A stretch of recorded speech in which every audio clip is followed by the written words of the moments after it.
you are. And quickly before we jump in, I'm super excited, so I really want to jump in and get this over with. Just a little bit of housekeeping. So we will record this and we'll share the recording as well as a recap with links and resources that will be shared today because we've got a lot of cool people doing a lot of cool things. So we'll make sure to dump all of that for you in an easy, accessible way. Please ask questions in the chat. And we're going to try to go through and answer them as we have time and bandwidth during the conversation. But we're also going to have a little bit of time at the end, some dedicated space for folks to type questions.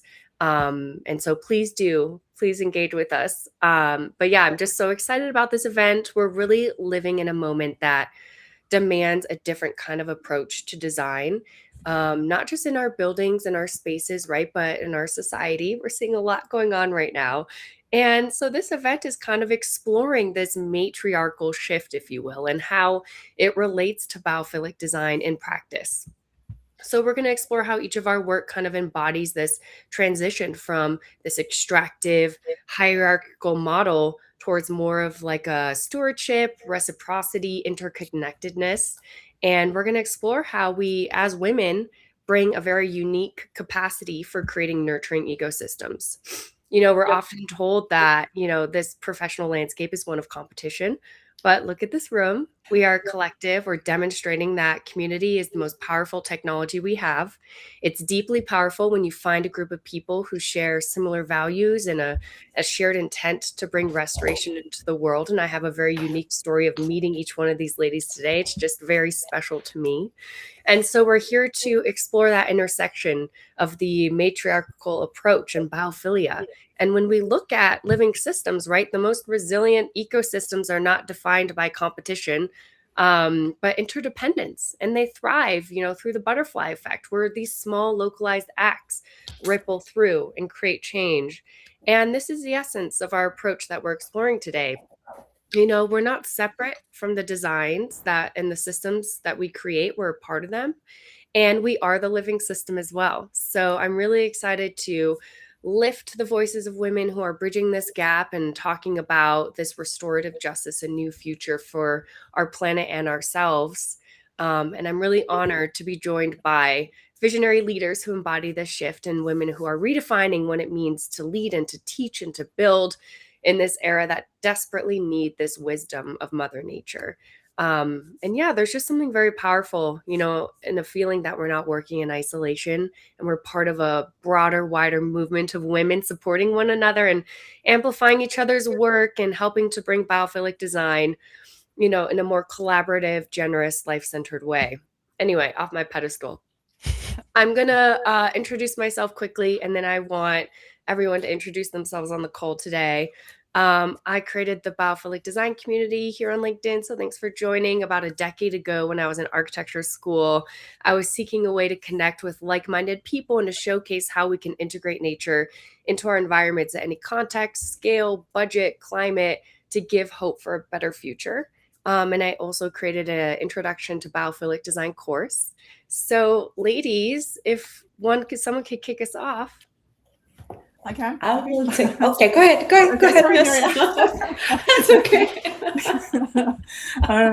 I'll just quickly go. I'm older than you, so I can do that. No. So I'm Vanessa Champion. Those of you who might know me anyway, I'm the founder and editor of the Journal of Biophilic Design. We basically bridge the gap between research and practice. We publish case studies, we lobby government, we campaign for biophilic design from the smallest child's bedroom right through to the largest civic design for the physical and mental health of people and planet. We're going to have a 3-day conference with Future Build next year, which is going to be very exciting. We're doing roundtables for healthcare, and we're going to launch some awards as well at Future Build. So please, everybody, get involved. But as we've got a podcast series as well, I nearly forgot that, which now reaches nearly 40,000 globally. And we launched in Milan and also in Australia. So yeah, it's a global movement. So it's uniting everyone's voices. So thank you. And thank you so much, Alexandra, for joining us. And I'm honoured to be on the panel with everybody here. So with these wonderful women. So thank you. Thank you, Ness. Thank you, Ness, for that introduction, and also Alexandra for creating this amazing space. I'm so I have my Biophilic girls with me, and I'm very, very happy to be amongst all of you. So, for those who don't know me, I'm Nuria Muñoz Arce. I'm the founder of Habitarmonia Academy and Ecosystem and co-organizer of the Mind Body Space Symposium. I'm a designer, a mentor, educator, and system thinker, and mainly. And I often describe my role as a weaver or grandma spider for those who follow ancient wisdom. So I bring people, I bring ideas and different ways of knowing together. So from science to embodied wisdom, nature, ancient wisdom, and regenerative thinking to help a larger pattern emerge. That's the purpose. And to me, design is not much about beauty, creating beautiful spaces. It's a way of creating the conditions for healing, for connection, for well-being, and for flourishing, both within ourselves and for in the living world that we are right now. So yeah, thank you. And I will leave it now to my friend Nicole. Hi, and I'm Nicole Cronin with the Biophilic Design Institute. And first, just thank you to all of these women who have been a support to me over the years. I just feel so lucky that I've gotten to know all of you.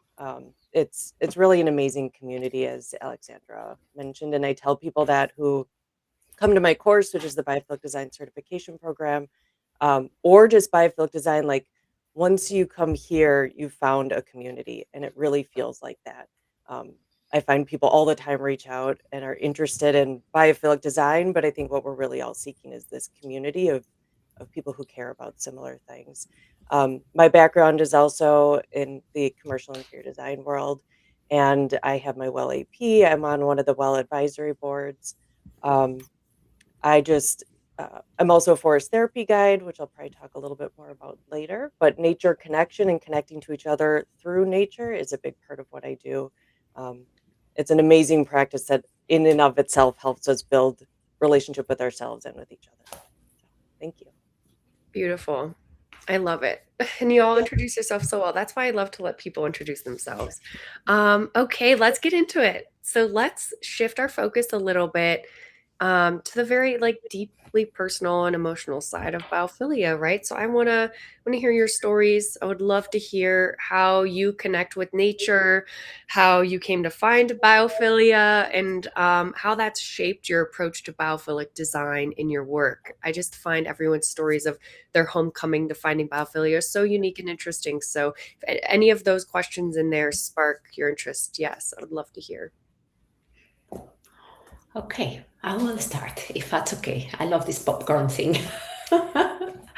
Okay, so please, Alexandra, hold the time for me because probably might be that I go over it. I get excited. So for all of you who don't know me, I grew up in the Basque Country. This is the north of Spain, where nature is, well, something very special, and it rains a lot. It changes weather, colors, textures, smells all the time.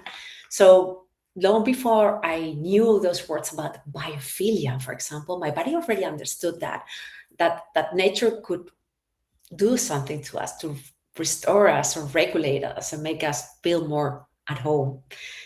And I have that every time I see mountains. I was grown up in mountains, so every time I see that, I have that feeling. So design was also part from as part as yeah, it was from the beginning of my life.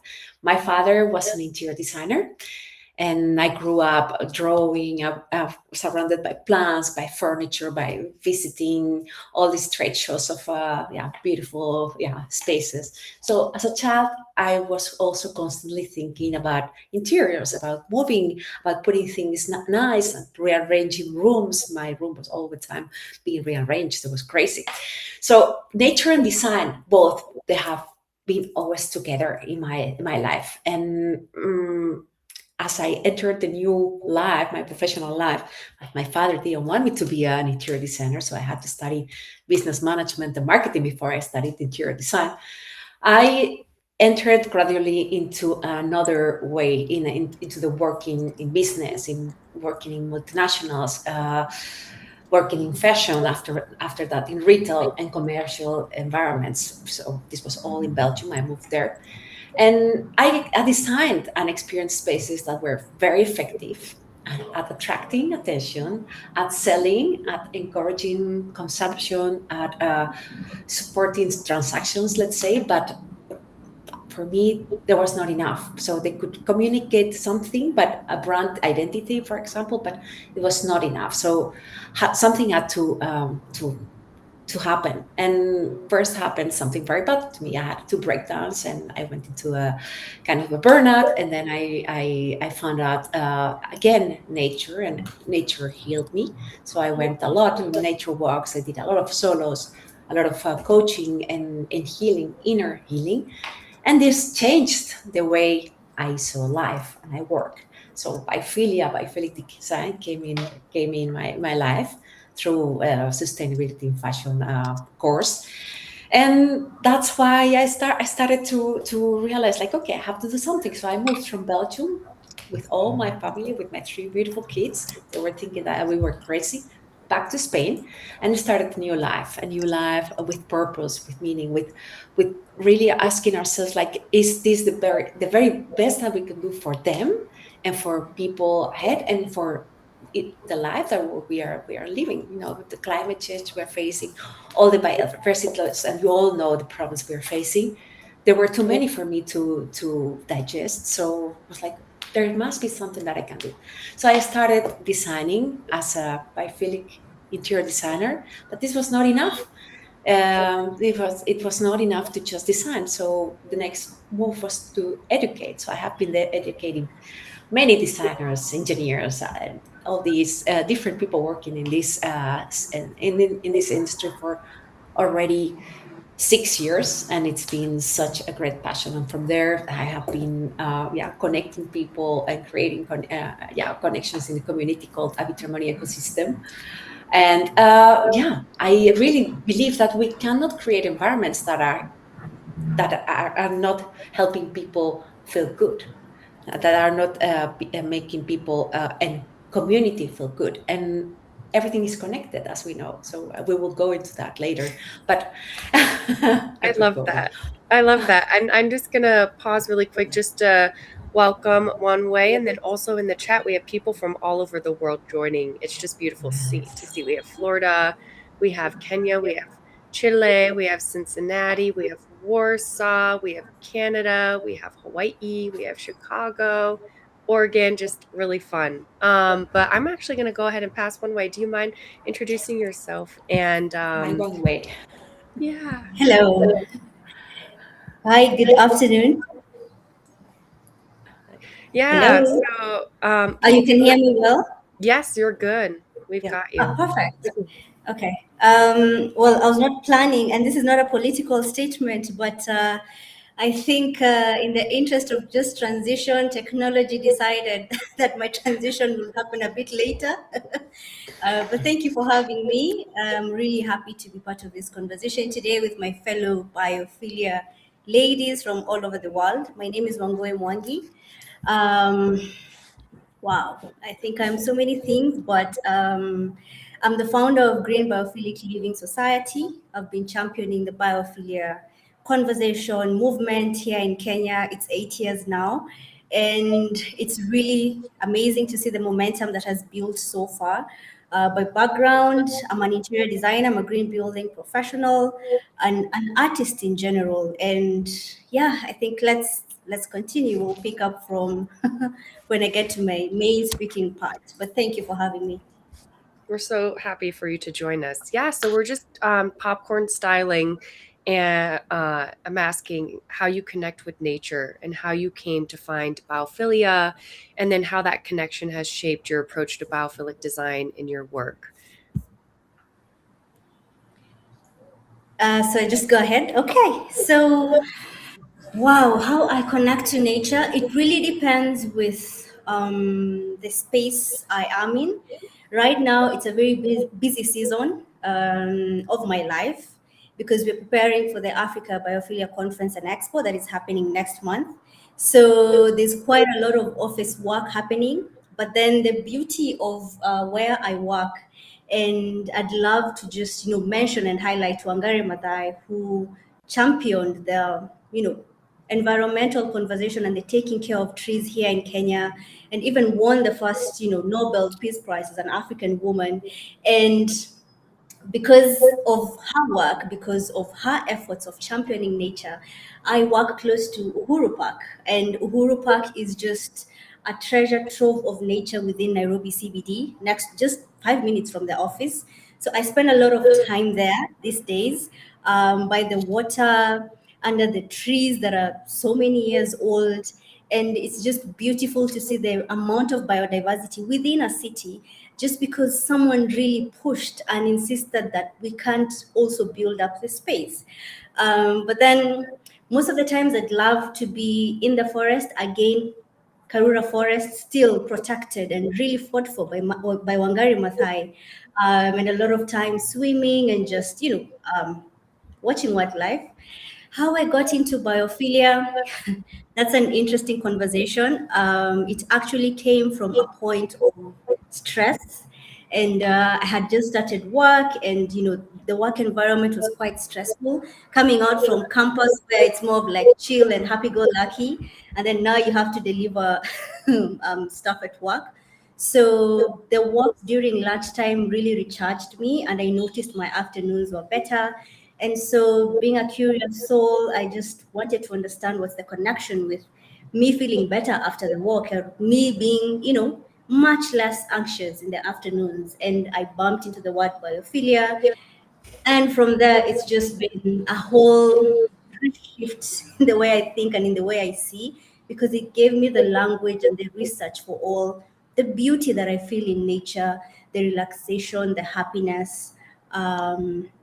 Yeah, and so it just became part of me, and I wanted to share it with the world. Is there a question I've missed? Love it. It's Okay. beautiful. Cool. I can go next. Yeah, I think, I think a lot of us have a similar origins, like very different lives, but we come to it through this similar place, which is another just through line that I think is so cool in this community. Um, Similarly, I came to it through stress and through, you know, some lived experiences that drew me to nature to do healing. And I was a commercial interior designer for many years, and that connection to nature, I wouldn't say it was necessarily the connection. It was knowing I wanted to do something more meaningful, something that seemed like it was helping the planet and people. So I went to graduate school, and I was going to explore kind of sustainability and well-being, but I didn't really know exactly. In my first day there, I met a brand new professor on campus, and I was telling her my interest, and she said, "You heard of biophilic design? It kind of sounds like what you're talking about." She's like, "I don't even know that much about it. It just sounds like what you're saying." And I looked it up, and I was hooked, and that was 2013, and I've done nothing but biophilic design since. I think many people find it the same way. Once you find, you're like, "Oh my gosh, it answers all the things." Like all of these seemingly disparate interests can come together in this beautiful place. So that's what I did my graduate work on, and I started public speaking after I finished school, to a lot of architecture and design firms, and I was speaking about biophilic design. I had some continuing education courses, but what I was noticing is firms that had people who were more nature connected understood the deeper concepts of what this could do. And there were firms kind of as a whole, individuals were different, but firms kind of as a whole who were less nature connected or had less nature connected people who really didn't understand the concepts. And I kept thinking, if I could just get them outside to feel nature for 20 or 30 minutes, I bet I could convince them more than any research could ever convince them. And I got to try it, and it seemed like it worked amazing. People were really connecting, so I became a forest therapy guide. And that's a lot of what I do is I want people to go outside, build this personal relationship. One, as we all know, it does so much good for us. And once you get out there in a present way, not on technology or, when you're just present in nature, um, it's a profound feeling, and we feel like one way what you mentioned, our stress reduction, we can feel that immediately. But then we also build this deeper connection with nature that makes us want to protect it more. Like it becomes a part of our family. Um, yeah, and so kind of what prompted me, took so long to learn this material on my own. I felt super lost when I started. 13 years ago, there was a lot less material out there, and it was harder to find people. So I was working in the healthcare design field, and I was feeling um, a lot of stress in the environment. I had a young child at home. I wanted to do something that felt really meaningful and could help other people break into this space, kind of like Nuria. And I decided to start a certification program to teach people. And it's a lot of the nature connected piece of it. The science meets intuition is what I like to call it. Like remembering that we know this somewhere deep down. We just have to be reminded of it and reconnected. And yeah, yeah, thank you. Beautiful. Thanks. I'll go. I'll go next. I mean, I suppose I've always been living naturally. When I was born in London, but we used to go to the Highgate Woods. So I used to take my dog, and I'd sort of forage with my dog and go and get blackberries and stuff. And my mum was interested in ecology, but we used to holiday in Cornwall. And sort of alongside everything that I was doing, I was an academic, as some of you know. So I got a PhD in Greek and Latin.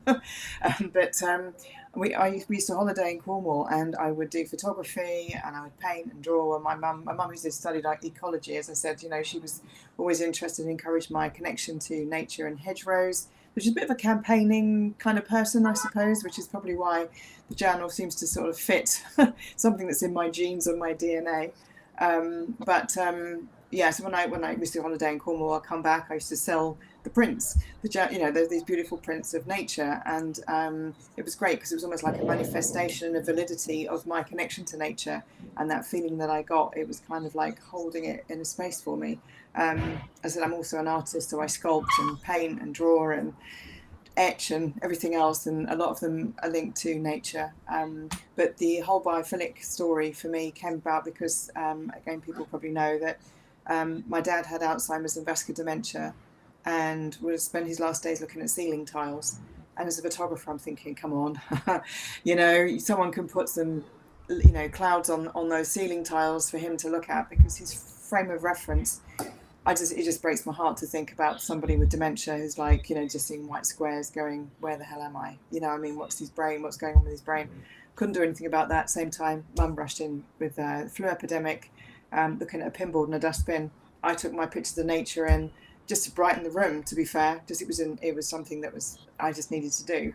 And, she just got a stable, but she wasn't responding to drugs and anything. So I took these pictures in, and the next time I went back, she got a bit brighter. And she started responding to the drugs, the blood pressure came down, and at the end of that week, she walked out.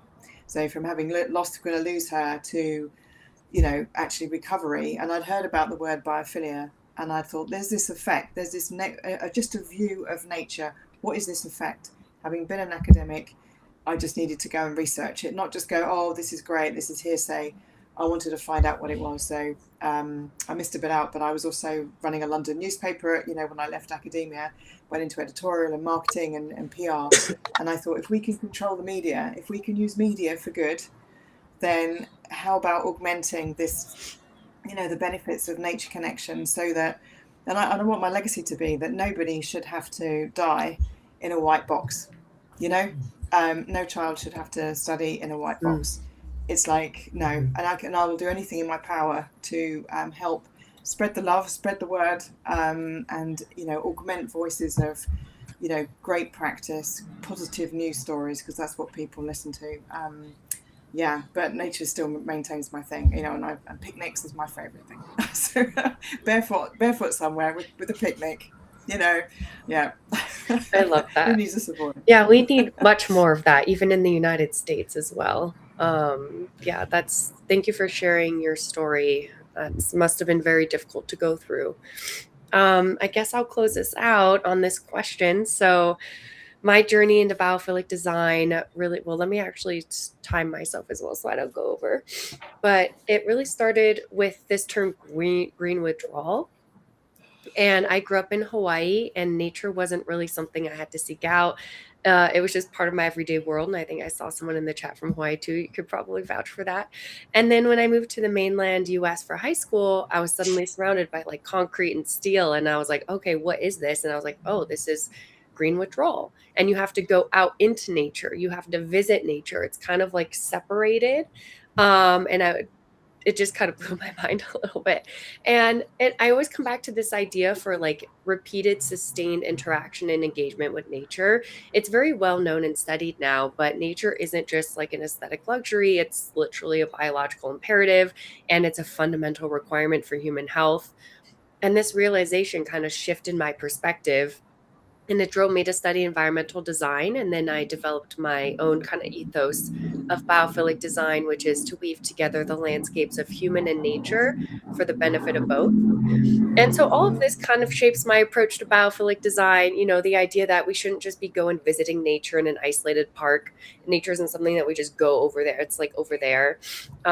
We shouldn't really be using plastic plants probably as superficial decoration, stuff like that. We have to fundamentally integrate living systems into our daily habitats so that we're actually inhabiting nature and creating these regenerative spaces where we can thrive together with our ecosystems and our fellow insects and our animals and all of that. And I know Nicole talks about animals' well-being and stuff like that too a lot. And then now as a mother, my mission is like even more deeply personal. And created kind of like a sense of urgency.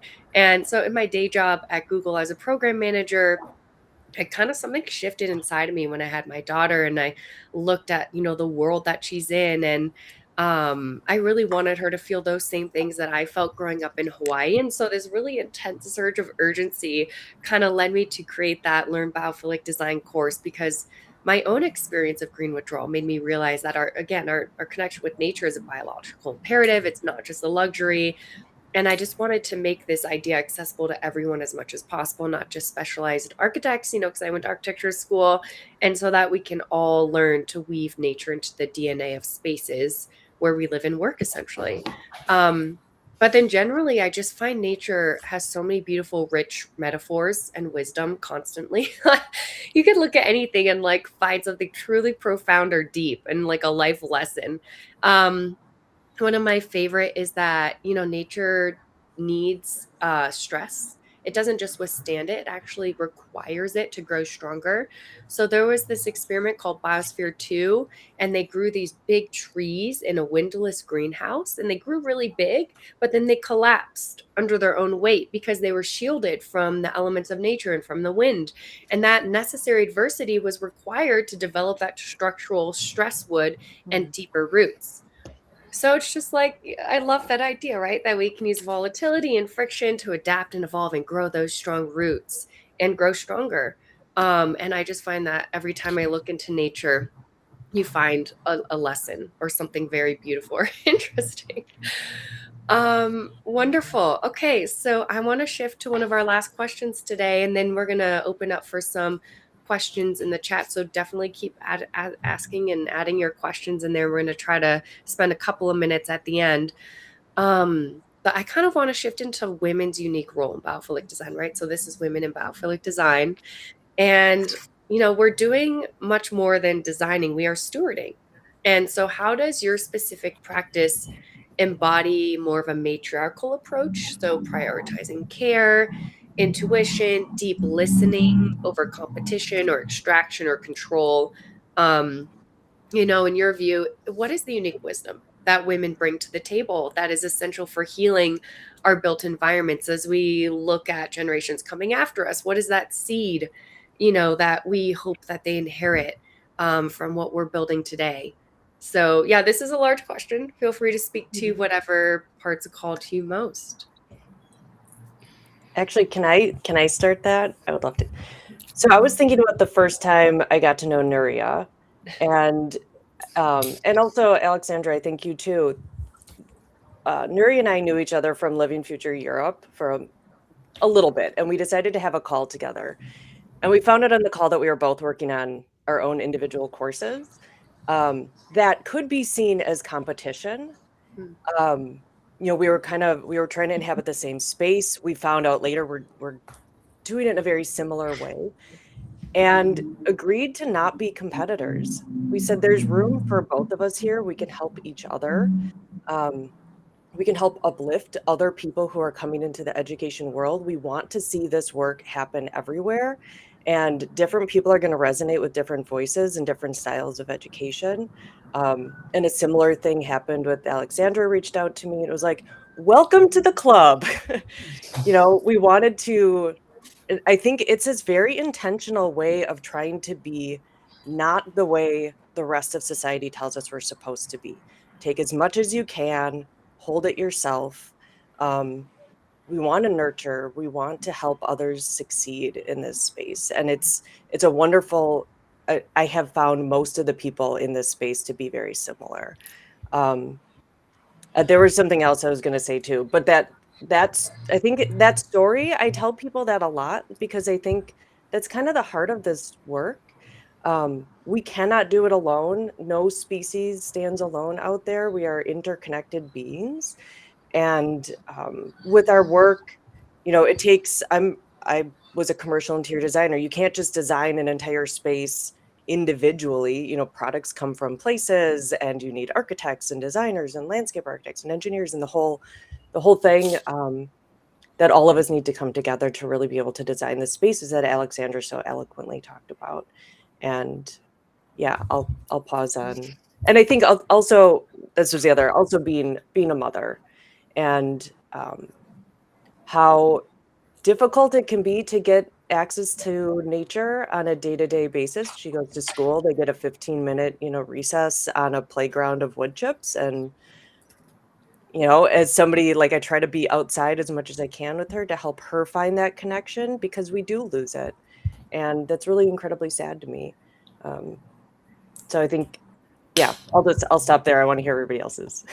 Okay, may I take over? Thank you, Nicole. Thank you for that question. And yes, I remember the time we talked about that, and it was like, that's for me like the normal thing to do, to be yourself, to be brought up with your talents, but you have a soul and you have talent for something, and we are all unique and special.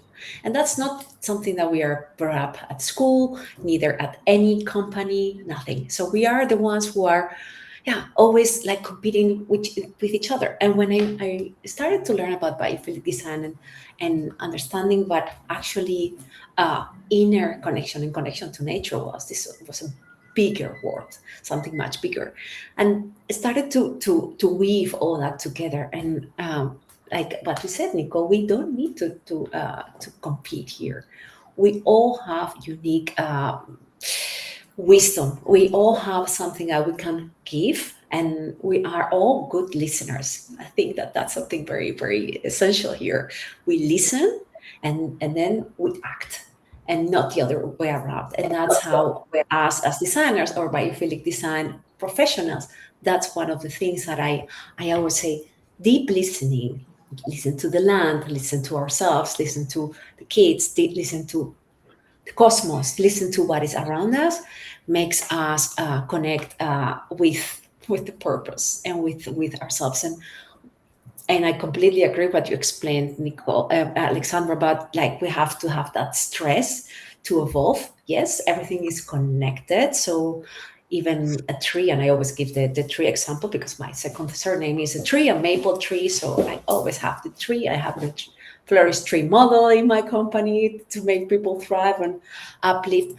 But the tree is in constant connection with the mycelium, with the soil, with the roots, with the weather, with everything that's around. And it's not only itself or herself, I call it her, is connected with the bees. There is a whole thing going around a tree, and that's how we should see. And there is no competition here.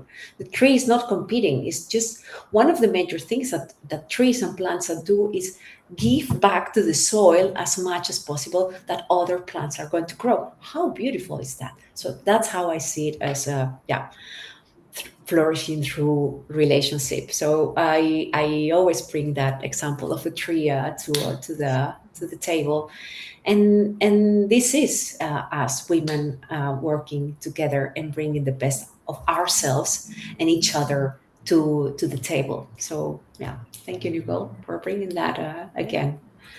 And I had the same with Ness, and the same with Alexandra, the same with Huawei. This is how women in biophilia are connected. and that's something you don't learn. We have it. We can reconnect with that.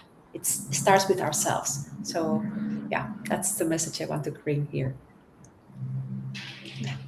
Do you mind if I add to that? Of course, go. Just another layer of the sandwich.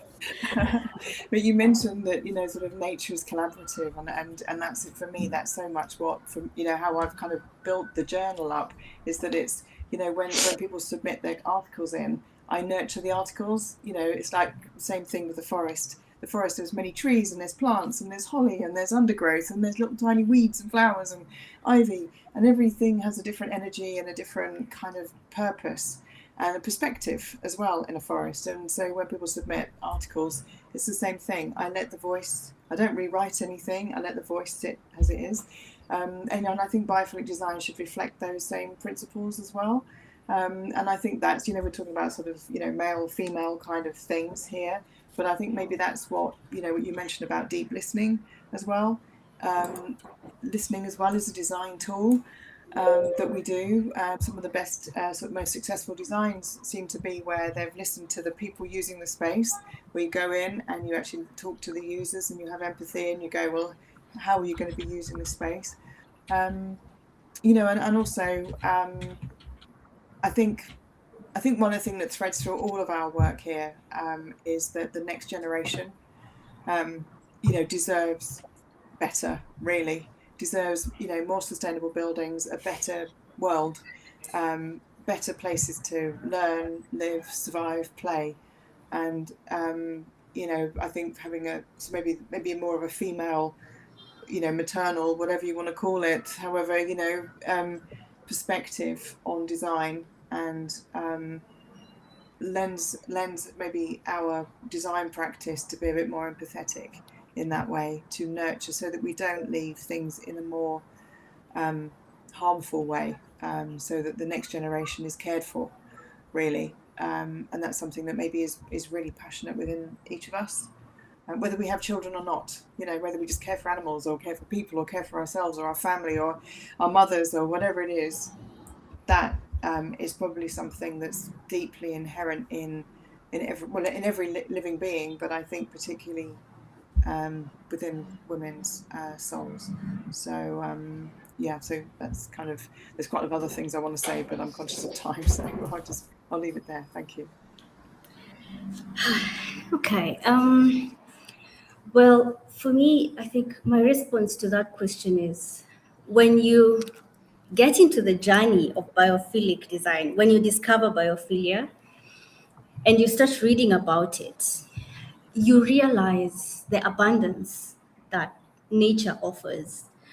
You realize the uniqueness of the different plants, rocks, animals that exist in nature, but then again, the relationship that exists within all these different species, all these different types of trees and birds and bees, and there's harmony, there's a balance, you know.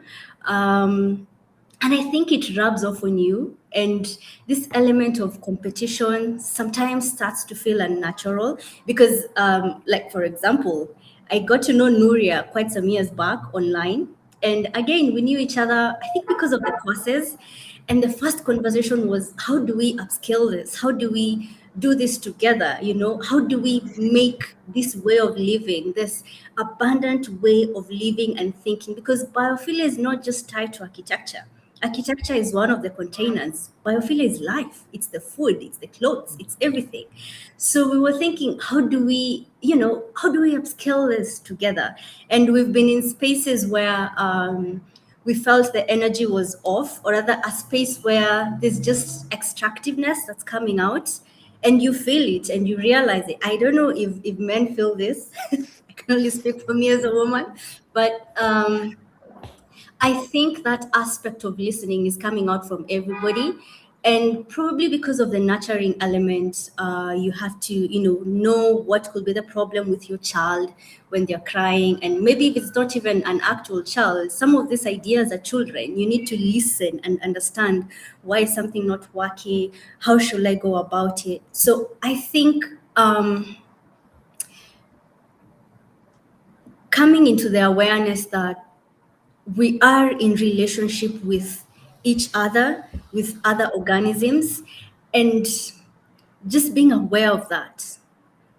Sorry, my mind is shifting to so much that's happening. Yesterday, we had the first women's circle in Nairobi, and we've not done this before, but there's just a hunger for community. There's a hunger for women to come together, because I think we've been hearing over and over and over again that something is off. And for me, it creates, a point of anger, to be honest, because I keep thinking to myself, since 1972, 1989, 1992, there's someone called Wangari Maathai who was fighting for protection of nature. For how long are we going to just listen and listen and listen? We need to do something about it, but we need to do it in a way that is impactful and in a way that leaves, the next generations with a better life. Because for how long are we going to be advocating for people to live in harmony with nature? Why don't people seem to be understanding it? But I think women sort of hear that better. And when you look at GBLS, for example, Green Biophilic Living, the space is like 90% women, and they're really, really supportive, and they really supported to push this message of biophilia, to make it known, to make it accessible, to make it understandable. And yes, you'll still find men within the space. They come in from an element of protection, because again, when you're nurturing, when you're taking care of something, you have to protect it from all this sort of like extractive forces, sometimes. So I think at the end of the day, yes, we have an element of nurturing, a deeper element of listening and seeing interconnection between different relationships, because of the amount of work that is handled, even from, looking at our ancestors. They were caretaker of the lands and the granaries, and there was so much that was being done. So I think it's inherently in us to see things in systemic ways, and it's inherently in us to sort of like be the leaders or be the champions of this sort of biophilia, environmental conscious movements. And I really hope we will get to a point where this becomes a solid way of life, and anchored in policy and anchored in just how we move forward. But yeah, in terms of matriarchy, yes, that is how at GBLS, the people, the representation of the women in Nairobi as well, women are really awakened to the fact that there's a connection between nature and sort of like, things like corruption, things like poverty. There's a huge awareness about the interconnection of all this. So yeah, that's what I'd like to share for now. I think this can go really deep. Yeah. Yes. Yeah, I was just thinking that too. Like, there's just never ending. There's such a big, so many answers to this, and just biophilia is such a big topic, and that's why I think it overwhelms some folks. But I mean, in my opinion, it really can be applied to every level and scale, right? Yourself, your home, your community. You just keep going out now in the universe. Like, so we understand it's a big topic. Yeah. When I think of the unique wisdom women bring to healing our built environments, I really always think of like beauty. And I think the listening was really interesting. Some slowness, wonder, awe. I think these are somewhat feminine characteristics that align with biophilic design. And actually, biophilic design has principles and elements and frameworks that leverage these. And so I really feel like we need to just design beauty for beauty's sake. But for other folks that need like the hard data and the frameworks and everything, there is a lot of information and data that back up these more ethereal kind of beauty, wonder, awe things, right? And when we think about our modern kind of machine speed world that's getting even more fast every day, we're constantly being pushed to prioritize efficiency and automation and financial bottom line.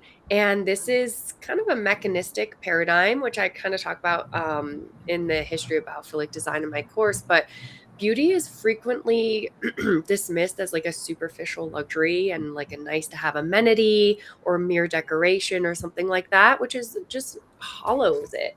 And this dismissal, I feel like, also isn't accidental sometimes, right? I do think beauty is sometimes undervalued because it's deeply aligned with like the feminine and the matriarchal, and in a traditional system that we've been talking about, extraction, competition, control, these softer nurturing elements like care and intuition and deep listening and beauty are pushed, and we're taught to value spaces for how they produce and provide rather than how they nourish. I know I internalized that as a productive capitalist worker. Here I am working in tech. But, when we embrace like a matriarchal approach and that stewardship, we realize that beauty is not just this aesthetic add-on. And I actually talked with Dr. Richard Taylor a couple weeks ago, so you can look in the history of the LinkedIn page. And he's a physicist and leading research in fractal fluency. And he points out that nature's beauty isn't just like some ethereal, subjective thing, right? It's actually very powerful, and it's a physiological force. And our visual systems, we've spent over 600 million years evolving to process this rich, complex, beautiful geometries and data of the natural world. And so when we are deprived of this natural beauty, our bodies operate under chronic stress. And conversely, when we're exposed to the beauty found in nature, it creates this subconscious physiological resonance, and it can drop our stress by levels up to like 60% in milliseconds. He did a study with NASA working with astronauts using fractals. And we literally require beauty of the natural world to keep our human operating system maintained and functioning perfectly and correctly. And so that's why beauty to me is just very inescapable, and it's a massive part of biophilic design, and it's so essential. But there are actually a lot of very rigorous building standards that also use this, right? So Living Building Challenge, they have a beauty and biophilia imperative. Stephen Keller added and codified aesthetic value in one of his core tenets of typology of biophilia values, recognizing nature as like a necessary source of physical beauty and artistic inspiration and physical and visual pleasure. And so I just love that. And so if we really want to heal our built environments, we really have to stop apologizing for demanding beauty and just judging it as like this hollow thing when it actually isn't at all. And we must reclaim beauty as a powerful matriarchal, a little bit feminine force, and it actually is a high performing biological asset. So off my soapbox. Okay, looking ahead. So right now would be a great time to add your questions right now into the comments. And I don't know if any of the experts on the call have seen any questions come in that they're like, ooh, I would love to answer that. So if there is, I would like to give space to that now. But if not, then I can also hand pick a couple. And then I want to give everyone like a minute or two to talk about what's going on, what they've created, whether it's a course or an event coming up. And then we're going to close out because we're running out of time. But yeah, was there any questions from any of the panelists that stuck out to you that you would like to jump in? There were so many good questions. Now I can't find them all. Yeah, there were.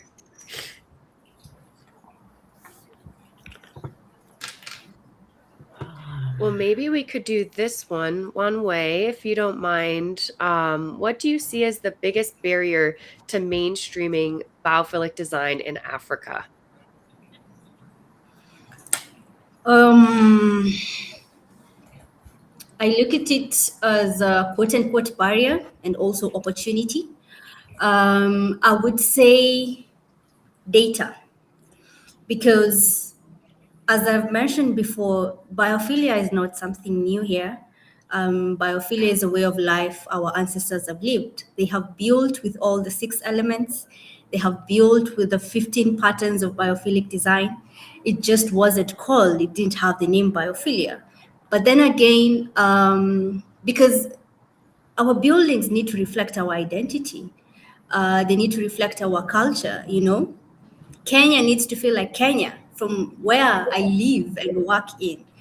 But then we need solid sort of like data repositories that have all this, data of the elements, the deepness, the colors, the intentionality, why were the houses round, how was the energy moving in the space, the courtyards, how are they done, so that when we're doing biophilic design here in Africa, it's actually grounded in Africa, you know?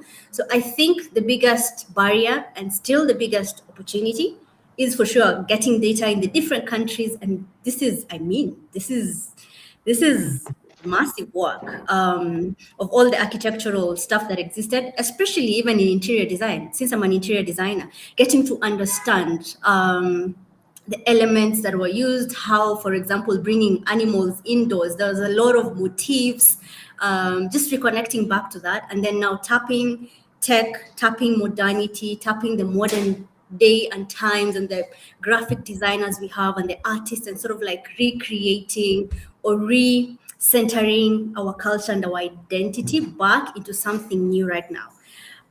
So there's that. And then also the understanding of biophilia, because when people hear biophilia as the word, they keep asking me, bio what? Why does that sound so scientific? It sounds so what? But then when you explain, they understand that, oh my God, that's how I feel when I walk, you know, under the trees. That's how I feel when I go to the ocean. So that awareness of this biophilia is actually something, you know, creating that mass impact awareness. Of course, it doesn't just happen once. It needs quite a lot of support for it to really be understood. And I'd love for it to be understood because biophilia has incorporated a lot of research. There's a lot of indicators that have been used since the 60s to understand it. So helping to translate that science into something that's easy and connects to the lived experience is sort of a barrier, but still an opportunity. Yeah. I love that. Did a panelist see any other question that jumped out to them that they wanted to respond to? If not, I found one, I think. Okay. Go ahead. So anyone feel free to jump in here, but question for the panel, do you see a link to architects, stakeholders, and designers? How can they support decisions for better environmental development and probably, you know, biophilic design? So any recommendation is appreciated. I would love to jump with that one. And this is part of that system waiver and the work that I'm doing and the why of one of the things, Mind Body Space. It's to find out, as already one way mentioned, evidence, have data. It's really mandatory for us to explain to those stakeholders, to explain the economics of why this is making more money or less money, or why is it a good investment for the future. So data is important. All the work that is being done with neuroarchitecture, together with the embodiment and the somatic work that we need to do as designers, plus then the ancient wisdom, weaving all that together, I think that's where we have to address. So not only data, because I always say, if we only look at data, we're just scientists, and yeah, science, don't get me wrong, is very good, but we need to be a bit ahead of that and always inquiring a bit farther. And then using things that have been used in 1,000 years ago. Why not? If they were used, why did they use them? What was what were the benefits of doing that? So incorporating all that, and then giving those KPIs, key performance indicators, to each of the topics that we need. So depending if you have a hotel, so they probably are looking at how many times people are coming back to the hotels, or if there are schools, or depending on the sector, trying to find those KPIs and weave that in between. And I'm saying again, not everything is data, not everything is economic, but we have to start somewhere. So if we can convince people and talk in the same language, that's a very good start. And then you move forward. And I think that's what we see, that evidence is important. The work that new architecture is doing is important. Environmental psychology, all those data are being seen like, okay, now we can measure apples to apples. I think you say it like that, apple to pears, or I don't know. Each language has a different comparison. But that's something to understand. So try to talk in the language of the people you are sending the message to. So if this is an investor, talk in their language and translate biophilia into their language. That's it. It sounds, yeah, it's as simple as that. And Makes I do sense think for there's that. if I can add, because I saw a number of questions about education, and I think Yeah. education is massive. That's why we're educators Yes. here, because we see the value of, if the architect, let's say a client says, I've heard of this idea of biophilic design, it sounds really wonderful, and you can't find an architect, an engineer, a designer who knows anything about it. The outcome, though they may try, will not be, it's like deep sustainable or regenerative architecture. If you come to it with no knowledge of regenerative architecture, it's going to be really hard to pull off a well done project that doesn't cost a lot in time and money. So there's a lot about having this expertise where it becomes intuitive, and having a team of people who can understand and apply that, so that you can work with the client to get these outcomes, these key performance indicators, all the return on investment stuff. There's so much research there, but if we don't have the knowledge, if it feels too overwhelming to do, that's just this huge barrier there. And I think education in the university system, integrated in all of these programs, not just biophilic design, but within all of these areas that touch, urban planning and landscape architecture and lighting design, all of this matters in how these projects come together. I'd love to see education show up at the university and biophilic design at a much greater level than it's there. People are doing it, but it's still limited in where and how it's happening. I mean, yeah, Nicole, you wanted to study it and you didn't really find it in university, right? So you kind of Right. created I your made own. up my own. Yeah. Yeah. I mean, I ended up studying human ecology in a design studies program.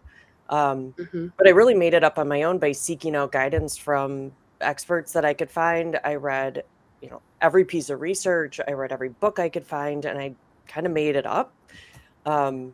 There's so much more resources available now, but I mean, that was part of my course. Was like, I just didn't want people to have to struggle to find it as much as I had to struggle. Yeah, I had the same experience in architecture school. I got a sustainable design degree, but yet I didn't feel like it was very heavily on the sustainable side. And I learned green roofs, and I was like, wait.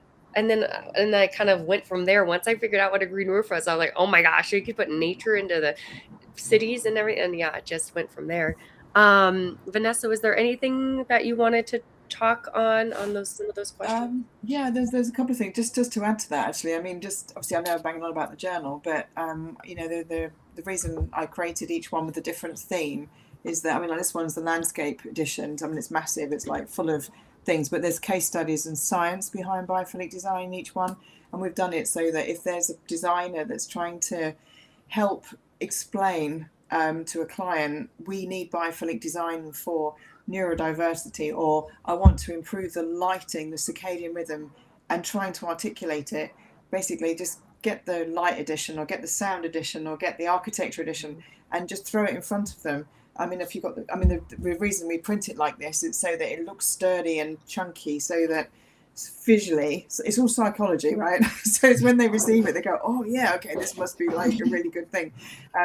So, and then we're doing the monographs as well. So somebody mentioned about the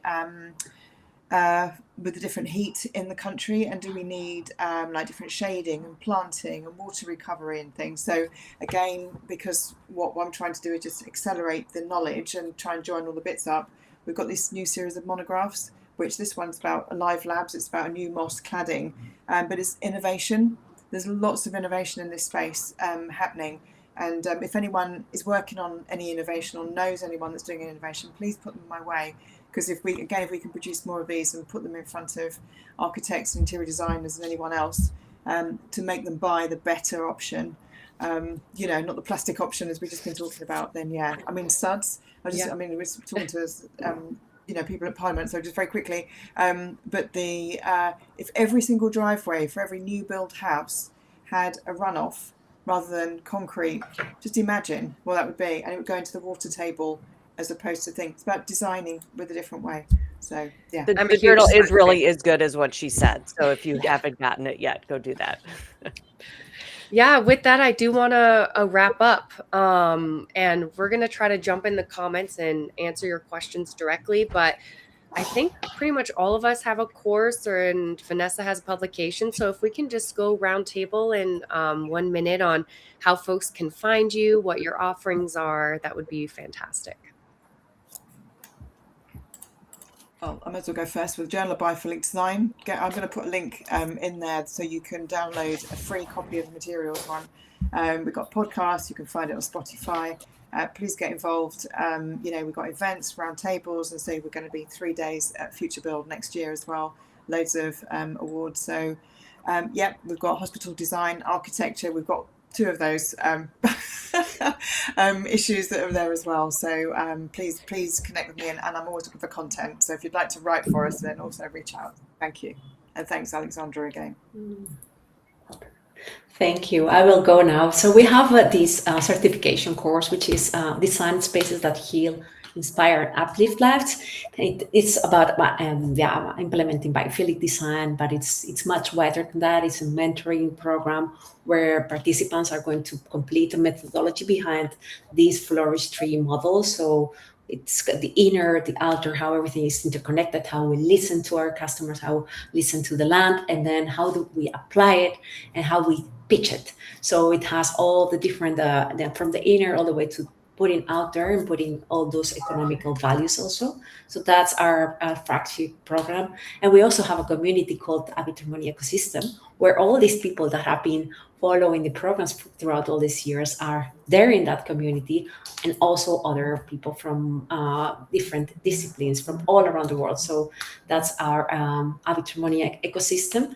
And for those who want to go deeper or individually, I am mentoring designers, practitioners, one-to-one on a daily basis. So that's how we are doing. And be mindful, next year we will always have this Mind Body Space 2027. So we will start talking about that in a few weeks again. So thank you so much, Alexandra, and ladies. This is so amazing. I was writing down like, I could talk about that and that and that. There's so much to talk about. But I only want to say one word. There is hope. There is really hope. And if we collaborate, we're going to make it. That's how I see it. So yeah, thank you. I'll add on to Nuria's hope. I have this quote behind me: "We are the ones we have been waiting for," and I truly believe that. So that's why I have it here. So every time I'm on a call, I see it behind me. It's a good reminder. So I'm with the Biophilic Design Institute, and I have a course. I call it Biophilic Fundamentals because, as you've heard from us, we've all been in this for a decade or more, and there's still so much to learn. Currently the course is a 3-month kind of live cohort, but I'm building a self-paced version to accommodate more time zones and people who work, particular hours and can't make a live course. Actually very similar to Nuria, it's, there's a lot of the science behind it, but a lot of the intuition as well. The business case, all of that kind of stuff that we talked about that makes so much sense for how we talk to our clients. But there's a lot of the inner work that I call the kind of the personal biophilia, how we connect with the world around us and really feeling this deeply, and how do we want to show up and be in the world in this way, because the way somebody does biophilic design, somebody else is not going to be the way that I do it. Each person here is doing it in a slightly different way based on our values and our lived histories, and so helping people to find their way forward there. And I'm just want to thank everybody here, because like Nuria said, we could have done this for solid 8 hours and still had more to talk about. Maybe that's what we need. 100%. Wow, three offerings. First of all, the course. I think everybody, looked for a course but didn't find one, and sort of created one. So we have a course on biophilia, but this is anchored from an African lens. So looking at the African indigenous knowledge and the way of building, connecting it to the different elements of biophilic design, and also bringing an element of sensory within the course. So integrating aspects of smell, taste, touch in a very, very interesting way. And also speaking about this themes that we need to anchor, in our life moving forward. So you'll find it's been sort of like divided into 6 weeks, but then throughout the weeks you're going through themes of healing, identity and memory, building for imagination, all through biophilia, building for belonging. And it's a very, very interesting course, so you're open to taking it. And there's quite a lot of interesting meandering within the course as well. There are moments of self-reflection using cards from nature or cards designed in alignment with nature. We'll share the details, or you can find it on greenbiophilicliving.com. You'll find the course there. Then there's a community, which is Green Biophilic Living Society, where we have people from all over the world really supporting in terms of whether it's research. Right now, all the efforts are geared towards the upcoming Africa Biophilia Conference and Expo. But it's a community of like-minded people. They're from all spheres and all professions. We have people from the medical space, people from regenerative farming. It's just an interesting community, and we're also trying to create a framework that can really, use biophilia as a tool to just bring everybody together. And lastly, there's ABBC and E, that's Africa Biophilic Living Conference and Expo, that's coming up next month on August 13th and 14th, where we've been able to bring all these different people together. The architectural bodies, leading architectural bodies in Kenya who want to integrate biophilia, interior design bodies, companies who are actually doing biophilia but never really called it biophilia, glass blowers, glass makers. The government is there having endorsed and really supporting this conversation as well, and looking into anchorage in policy. All the ladies in the call are big supporters, from Alexandra, Vanessa Champion. So it's really going to be an interesting space that is very global, very regional, very continental. And we're inviting you, come to Kenya, grab your tickets. It's going to be an amazing experience. And lastly, if you'd like to connect, I'm on LinkedIn, Wangoi Mwangi, or find GBLS, Green Biophilic Living Society. So thank you so much, Alexandra. This was amazing. Yeah, I'll be sure to drop all of these links. I guess my quick spiel would be, I would invite you to join the Biophilic Design community here on LinkedIn if you're not already a part of our community. And then you can check out my Introduction to Biophilic Design course. It's an accumulation of what I didn't learn in architecture school that I kind of had to teach myself, similar to what Nicole's experience was. It's for enthusiasts and professionals. It covers the rich history of biophilic design and some design and mechanistic worldview that I talked about earlier.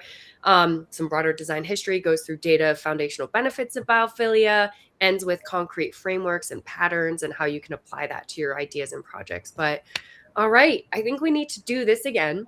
Generally, if you're interested in being a speaker, if there's a topic you're interested in talking about or that you want to see us talk about or me talk about, feel free to reach out to me. I just want to thank you again for our speakers for your generosity and your wisdom and your sisterhood today. I really feel like this is the beginning of something very special. And thank you all to the community for joining us and being so active in the comments and tuning in from all over the world. It was really a beautiful event. Thank you so much. Thank you so much. Thank you.